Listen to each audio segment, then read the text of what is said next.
One topic of conversation that comes up regularly with tennis parents and also with tennis coaches is about how to talk to your son or daughter after the match.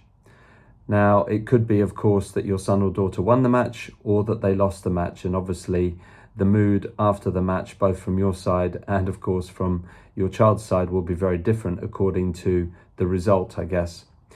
And if we imagine a typical scenario where you're driving home in the car after the match, there could be a conversation about the match. And so I just thought it might help to share some very simple pieces of advice with you to maybe make sure that the conversation goes in a good way. Now, before I go into my 5 simple suggestions, please understand that I am in no way trying to tell you how to parent, and I'm absolutely not trying to tell you how you should or shouldn't bring up your son or daughter. That's entirely up to you, and I have no right to tell you how to bring up your children. But as an experienced tennis coach and as a very experienced tennis coach educator, I'm hoping that the 5 points I'm about to share with you could be useful. The first one is about giving your child time. I'm sure you can think of times at home or perhaps in the workplace where things have not gone well. Perhaps you're tired, perhaps you're annoyed or angry or stressed or whatever the emotions might be. And somebody wants to talk to you and your response is, "Oh, not now. Do we have to do this now? I'm not in the right frame of mind to talk about this now. Can we leave it to another time?" And it could well be that your son or daughter feels the same. Of course, they are younger than you. They perhaps don't have the experience or the skills to be able to rationalize some of what might have happened, and the emotions could still be quite raw. So perhaps the best thing to do as the first piece of advice is to say something like, "Look, I would be interested in talking to you about how you feel that the match went, but I now know that perhaps now is not the right time.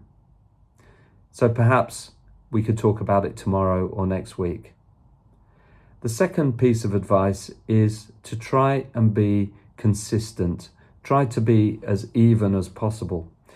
Don't celebrate the wins too much and don't criticize or be too tough on the losses too much. If you think about a typical draw, for example, at Wimbledon, there will be 128 players in the draw and 127 of them will be losers. I know it sounds like an easy thing to say, but there is a phrase that says you either win or you learn. And it is true that we learn more about ourselves and about the sport when we lose. So it's important that we don't make too much of the losses and that we remain consistent and that we don't over-celebrate the wins.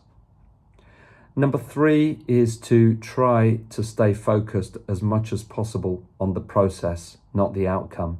Of course, the outcome is the result of the match, but it's also important to focus on the process. And what I mean by the process is the skills that your player is showing, the abilities or the qualities they are showing. It could be, for example, that the process is how well they tried when they were losing the match and how much effort they put into chasing down every ball.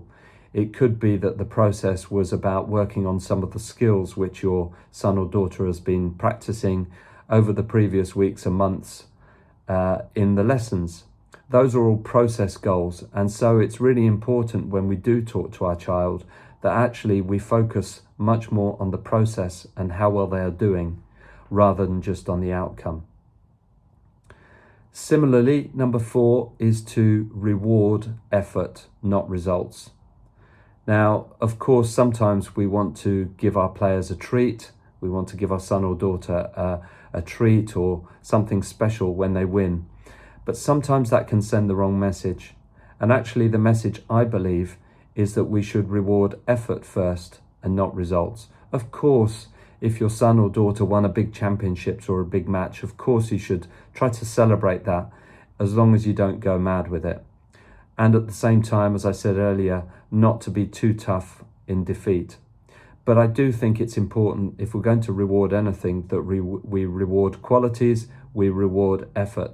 So whilst it might be easy for me to sit here and say this, it might be that the conversation goes along the lines of, I'm really proud of you for the way that you conducted yourself when you lost the match.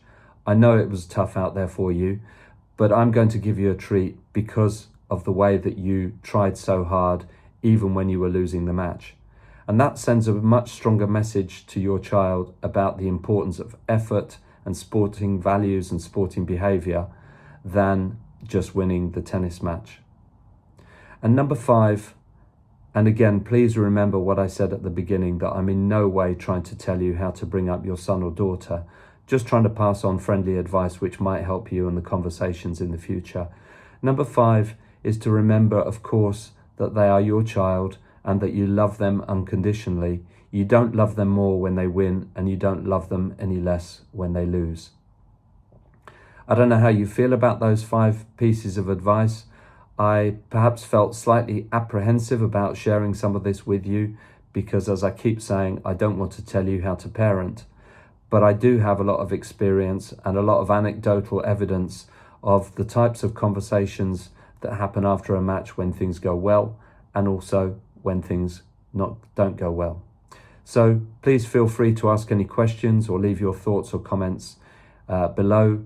But I hope that those 5 pieces of advice have been useful to you for future conversations after your child's tennis match. Good luck.